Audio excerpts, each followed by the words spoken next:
Now a bit of background on the crisis in Syria. President Bashar al-Assad took office in July 2000, promising reform and more input from citizens. Over the years, many Syrians demanded a shift to a democratic government.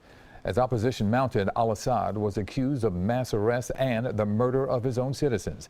The civil war began in 2011. Since then, an estimated 400,000 Syrians have been killed.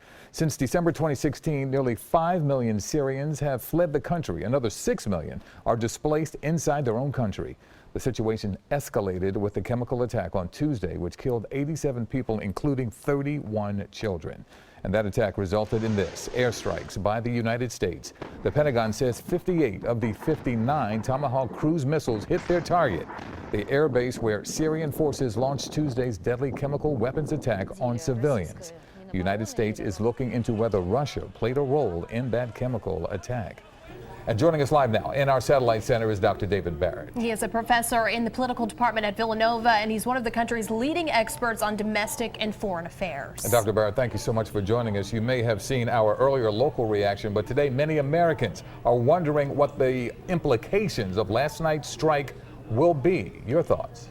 Well, I think there are a lot of implications for Russia and for Syria itself, and also very much for President Trump and U.S. foreign policy.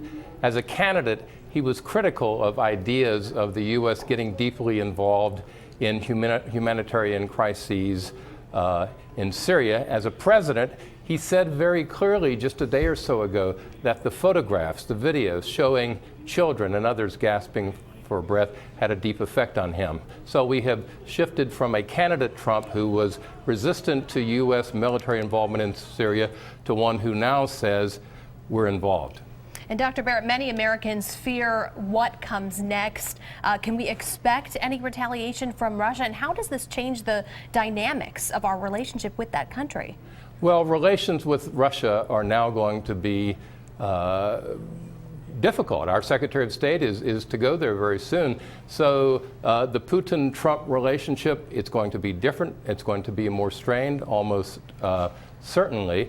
The implications for the U.S., I think in terms of Congress, will Congress get involved in this? Will there be a vote? So there are a lot of questions that lie ahead. It's possible, only possible, that things will sort of go back to where they were before. Perhaps Assad, who clearly did use chemical weapons, and it was here his aircraft, perhaps he won't do that again. Perhaps Russia won't retaliate. Perhaps President Trump will not wish to do more.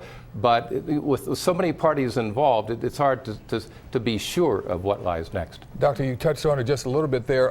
Should there have been, in your opinion, an act of Congress? You know, in the Constitution, it talks about Congress being involved before the U.S. goes to war. Now, we're not at a sustained war yet right now, and that might not happen. But the Constitution is pretty clear about that. So if there is going to be continued military involvement, continued airstrikes or other military involvement, Congress really should get involved. And we'll see what President Trump thinks about that question. Dr. David Barrett from Villanova University, we appreciate your insight. Thank you for joining us. My pleasure.